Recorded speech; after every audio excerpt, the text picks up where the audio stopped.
Sir.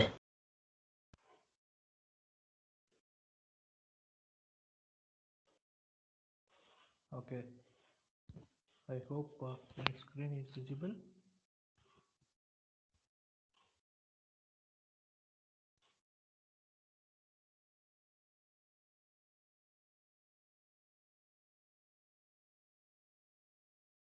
Is my screen visible? Yes, sir. Yes, sir. Okay. What we learned in the previous class, is there any doubt with respect to uh, creating and executing servlet program? Have you tried? Have you tried to execute? Yes, sir.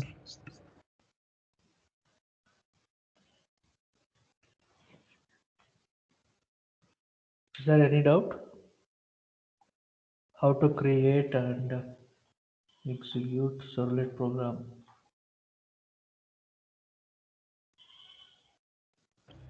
No, sir. I hope these are the steps which we studied in the previous class, right? To execute a servlet program, first create a folder on the desktop, right? So whatever you want, you can give the name for that folder. Inside that folder, create one more folder called as web.inf and one HTML page. Next, inside the web.inf folder, create one folder called as classes and one XML file, web.xml, right? Next, so you once it is finished, the entire folder that you created on the desktop, you copy that and paste it inside the web apps folder, which is there in this path,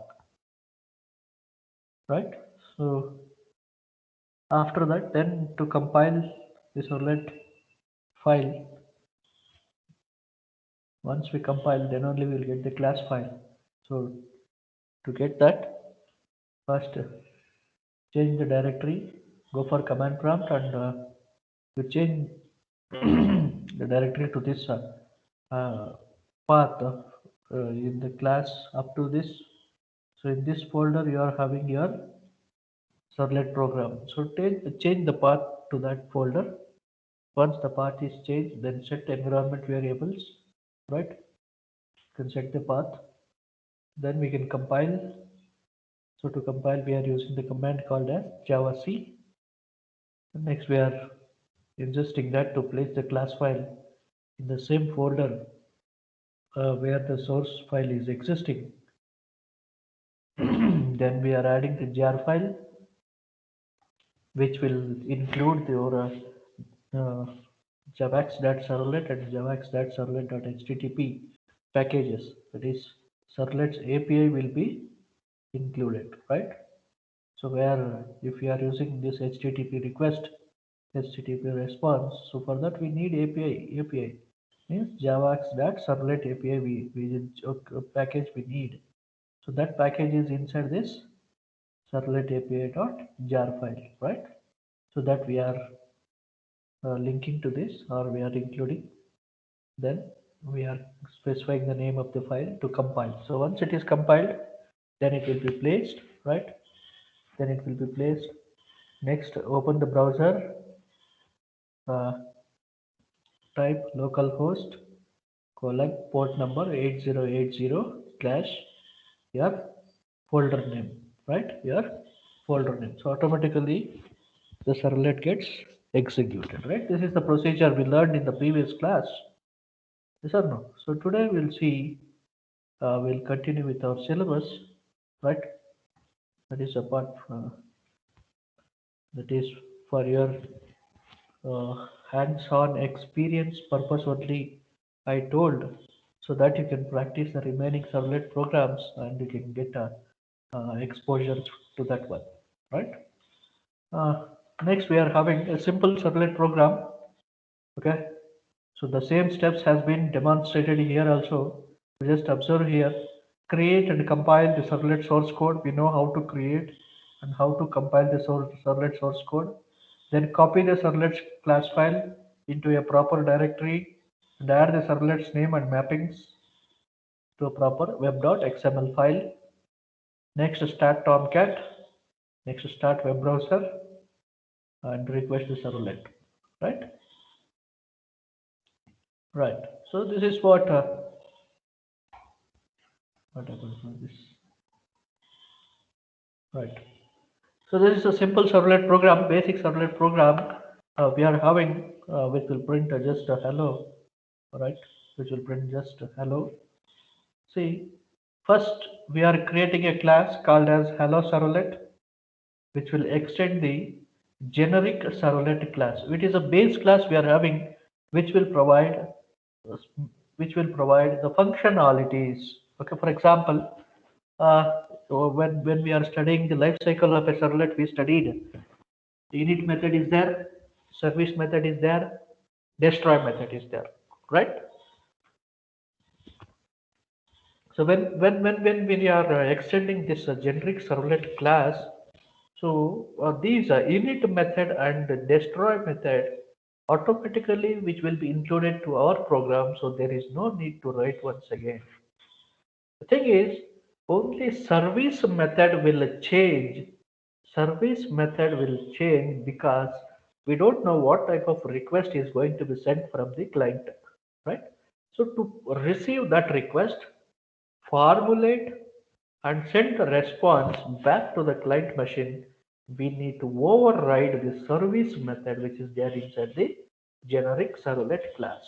Okay, so hence we are extending this. We are applying the concept of inheritance here. Okay, so I hope it is clear. So in generic servlet, init method, service and destroy method will be there. So automatically they will be included to our servlet class.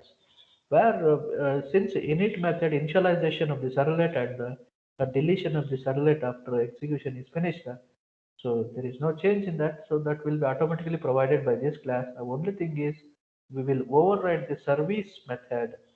We will override the service method based on the request and the response, right? So for that we are extending the generic servlet class. Next, service method includes a request as well as response. As I told, servlet is responsible. So once the request has been made by the client machine, the server will load the servlet into its address space, right?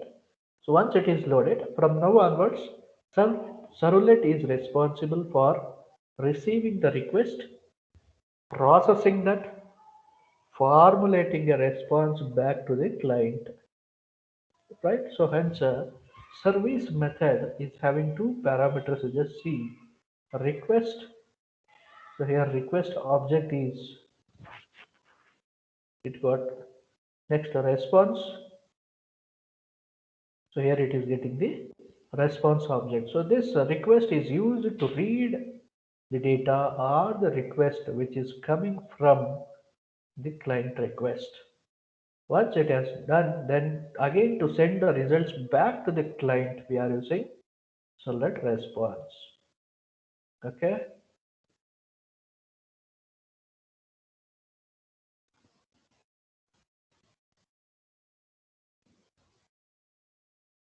Okay. So this is what we are having next. Next we are having next it is making a call for set content type. It is making a call for set content type. So here it is setting the MIME type. Okay, it is setting the MIME type. So this will establish a MIME type of the HTTP response. Okay, so the MIME type is text or HTML. This indicates that the browser should interpret the content as HTML. Okay, this indicates that the browser, because your MIME type is a text or HTML, so the browser should interpret the content as HTML source code. Okay, it should interpret the content as HTML source code. Clear? Okay, service method is having request, other one is response object, right? So request object, so this will be used by the servlet to read the data that is provided by the client request. A response object, this enables the servlet to formulate a response for the client request. Okay. Next, set content type. Set content type. Okay. So this will establish a MIME type of the HTTP response. It specifies that the MIME type is text or HTML. So it indicates it is giving indication for the browser. It should interpret the content as HTML or source code. HTML source code. Next we are next is you just observe we are getting the print writer object by get writer method. Okay, we are getting the print writer object by get writer method. So why what is the use of this? So anything written to this stream is sent to the client as a part of a response. Okay, so now just to see here, the servlet will write into this print writer. Okay, so whatever it is writing, that will be formulated as a response, and that will be sent back to the client. Next, to display anything standard, so we are using print ln method. Okay, so we are using print ln method. So this will write a simple HTML source code as a HTTP response. Okay, so this is what the simple servlet we are having. Kindly remember, when we are creating a servlet, we are extending the generic servlet class. Next, service method we are overriding, that includes the two arguments. One is a request object, other one is response object. So we are giving an exception handling mechanism also. That is, we are specifying it can throw servlet exception or IO exception.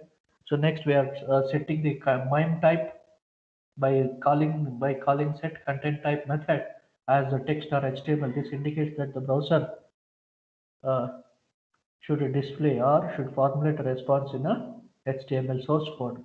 Then we are getting the print writer stream by the get writer method. Whatever the servlet writes into this one, it will be sent as, or it will be formulated as a response for the client request.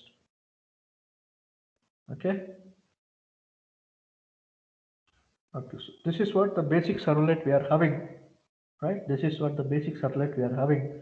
And in the previous class we learned uh,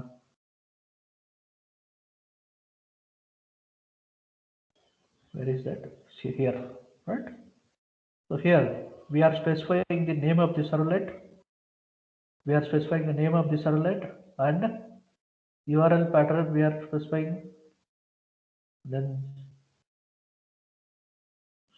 this we are specifying inside the HTML file. Next, similarly we are writing the servlet tag.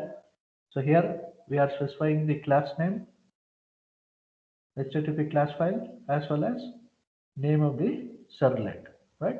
So in HTML file, in XML file, we are writing the servlet as well as servlet mapping.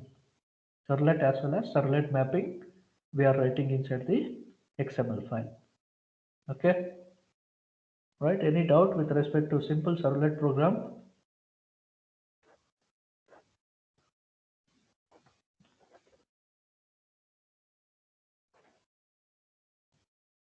Okay, so next we'll go with. I hope this we already finished. This also finished. Next is this one. Reading servlet parameters.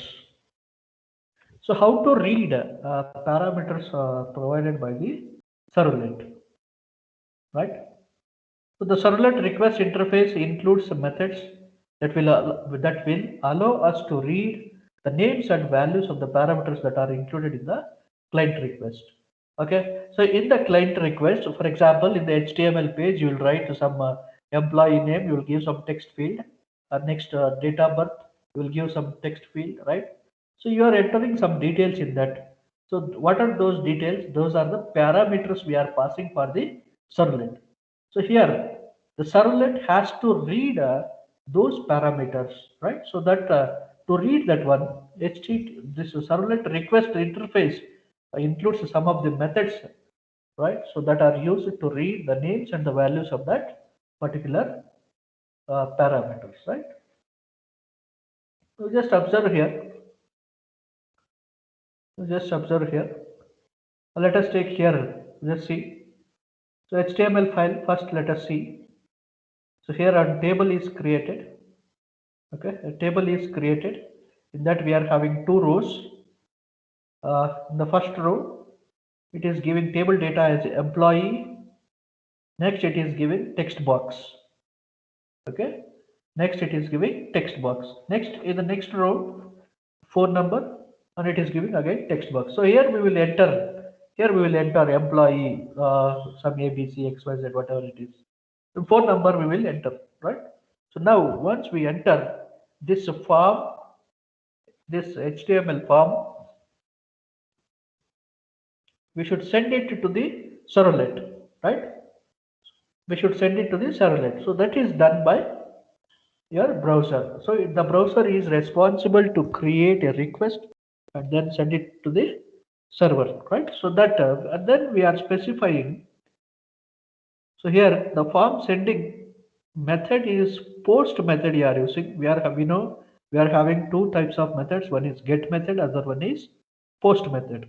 Okay, well, the one is get method, other one is post method. Next, action. Once the form has been submitted, what it has to do. So that we will specify here. Okay, that we will specify here.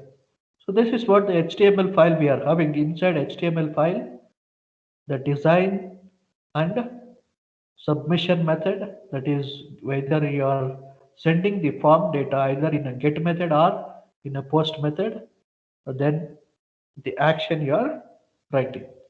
Okay. Right. So inside this action, you are writing the URL which will identify the servlet to process the HTTP post request. Okay. So here we are using post. So HTTP post request. Now, next we are giving one submit button. When click on the submit button, that should invoke the servlet program, right? So where is the servlet program for that? So we will write the servlet program which will read the parameters from the client request, right? So for that we are using something called as get parameter names. Okay, so this will return an enumeration of parameter names. Next, similarly, to get the value of a parameter, we are using get parameter. Kindly remember. Okay, get parameter names. This method returns a list of all the parameter names. Enumeration is nothing but a constants, right? More than one constants we are having. So this parameter names, more than one list of parameter names will be read by get parameter names, and get parameter method will read the value of that. For example, so here you are having employee, right? Employee, beside the text box, inside the text box you will give some value, right? So this is the name. To read this one we are using get parameter name, and to read the value inside the text box we are using get parameter. Okay, inside that we are using get parameter. So that is what we are having two methods. One is get parameter names, other one is get parameter method. We'll see how to use that. We just see. So as usual we are using IO package, util package, and the javax.servlet package. Why? Inside this javax.servlet package, we are having request as well as response objects, right? Then request as well as response object. Now we will create our servlet post parameter servlet, which extends the generic servlet. I told already why we are extending the generic servlet, right? Next, so here we are not writing any of the init method or the destroy method. We are just overriding the service method which is there inside the generic servlet class. Okay.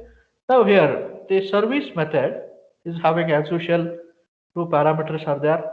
Request to read the uh, client request as well as response from object to write the response to the client. As usual, throws servlet exception as well as IO exception. It might throw, right. Once it is declared, then our first step, obtain the print writer, right? So by the use of get writer method, we are getting whatever we write inside this will be formulated as a response, right? Next, so we are reading the parameters by the name called as get parameter names from where, from where, from the request object. Okay, from the request object, we are reading the parameters and we are creating an enumeration E and we are storing inside that. Now, E consists of all the parameters which are sent by the HTTP request, right? So next, we will display the names and the values of that. You just see. Today, anyhow, E has been created now, enumeration. So we will use one while loop. While E has more elements, then directly you convert that into a string and you just display. Next, you are displaying the value. Okay, you are displaying the value.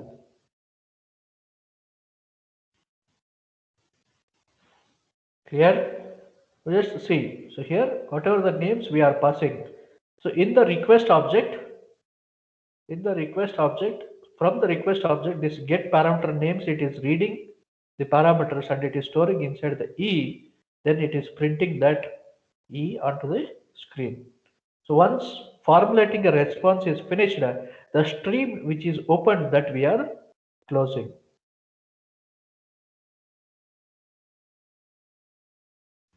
Okay. Here, kindly respond, please. Is there any doubt? No, sir. Okay. So kindly go through with the program once how the parameters can be read from the servlet. So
okay, no doubt.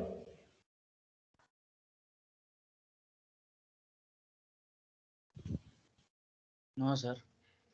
Okay. Then we'll wind up the session. We'll take up the remaining topics in the next class. Okay. Yes, sir. Thank you, sir. Okay. Thank you. Thank you, sir.